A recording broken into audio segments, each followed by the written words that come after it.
Energy consumption. Nigeria's industrial energy consumption lags behind its peers.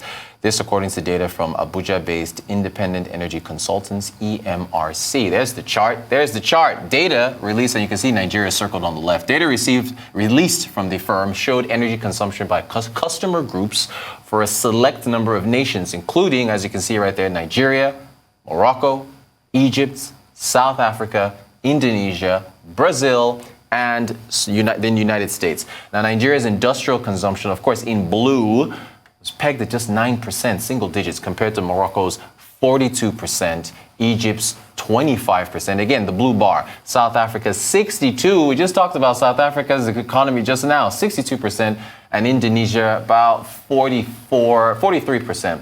We won't talk about Brazil and the United States. Also, export-bound goods, talking about the ports now. Export-bound goods, a report says about 868 billion might be wasted at the seaports unless Nigeria's federal government tackles obstacles inhibiting export trade. Central Bank of Nigeria had directed exporters to register with the Nigeria Export Proceeds and XP agency before exporting their goods. Some of those exporters have failed to meet the deadlines for registration and had their cargoes stuck at the seaports.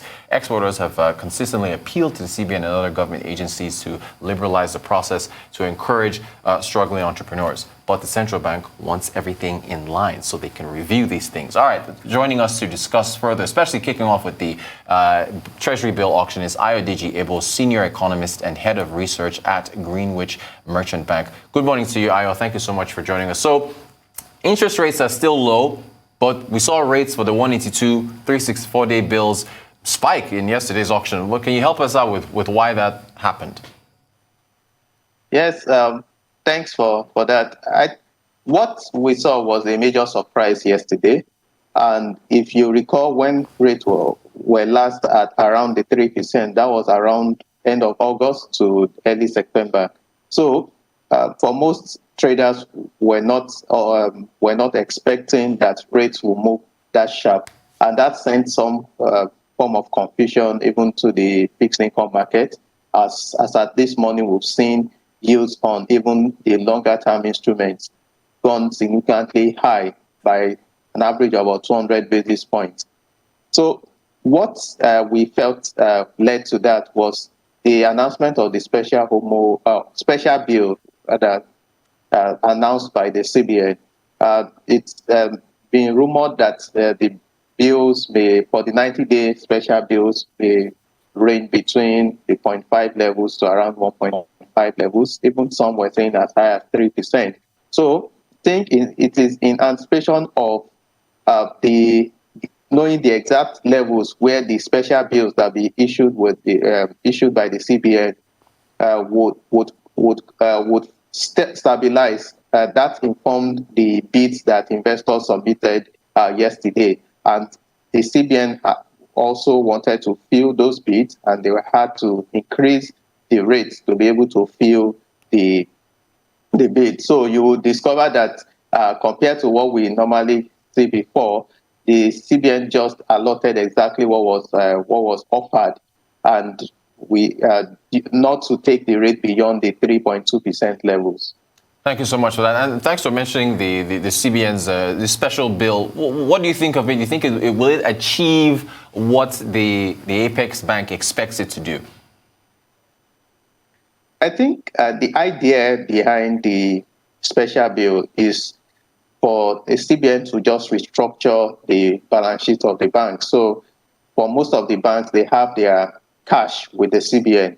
So rather than CBN releasing the cash to them directly, which may also fuel inflation, CBN have just structured it in such a way that rather than having your cash, will give you bills for it, which you can discount as the demand arises. And also you have that leeway to add it to your liquidity ratio. For some of the banks, the debits of the CRR has distorted some of their liquidity ratio below the 30% statutory requirement. So what we feel this would just achieve is the banks now would be able to earn interest even on the excess CRR that's been with the CBN, and also they have that leeway when they see opportunities, they can also be able to plan and also channel those funds to those opportunities.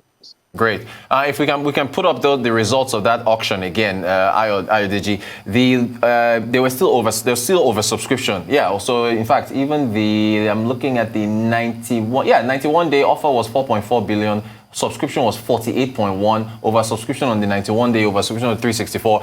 How do you explain this continued over subscription that we see with each and every auction that comes through?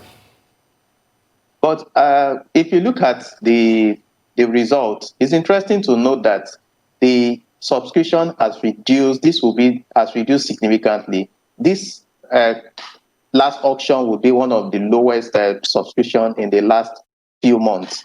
For most investors, were trying to play cautious. The rates were already low, so most investors that were also willing to invest were also looking at short-term instruments alone. They were willing to gamble for 90 days and get and hold and just and lock in those funds for that short period. Perhaps if interest rates would change, and we can see for most of the investors that have done 90 days now, for them it's positive, because within the next 90 days no one knows the direction of the interest rate. But what we know as for this week, we expect this week and next week, we expect that rates would also increase. So what we are seeing, yes, we have the excess liquidity, but the subscription level at yesterday's auction would be one of the lowest in the past 3 or 4 months. Interesting. And how much longer do you think this low yield environment can be sustained? It's becoming a bit very difficult to predict. There are a lot of policies currently that we're trying to digest, and the direction now, there's a bit of even panic in the market following what happened at the PMA yesterday. You have like a 2030 bond that traded around 5%, is currently approaching 7 to 8%. If you know what that means in value terms, it means that there are a lot of significant loss for traders. So there's a lot of uncertainty, but we all expect that rates should improve, and rates will also follow the policy of the CBN. With the last NT bills now, we feel that rates would increase across board, but no one, I won't be able to predict now within the next 1-2 months the direction. It's all going to be premised on policies and also what the CBN also wants to see.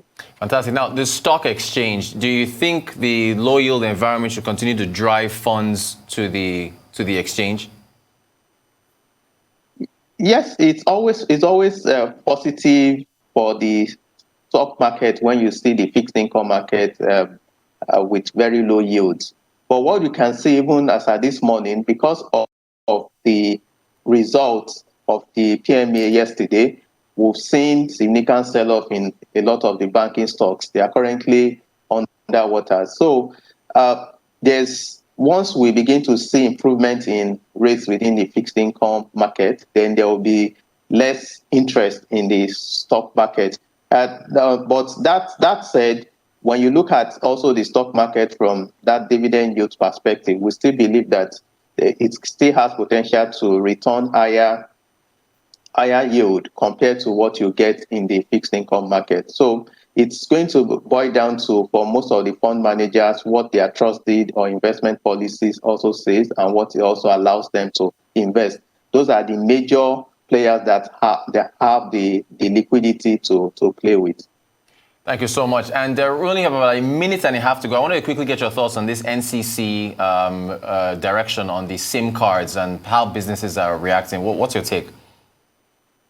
Yeah, I feel that it's sudden, and when we look at, we're just trying to stabilize from the impact of the civil unrest in October, and we know how critical the role they are playing in supporting the economy. We can see with the COVID-19 pandemic, we know businesses were able to run because of the technology.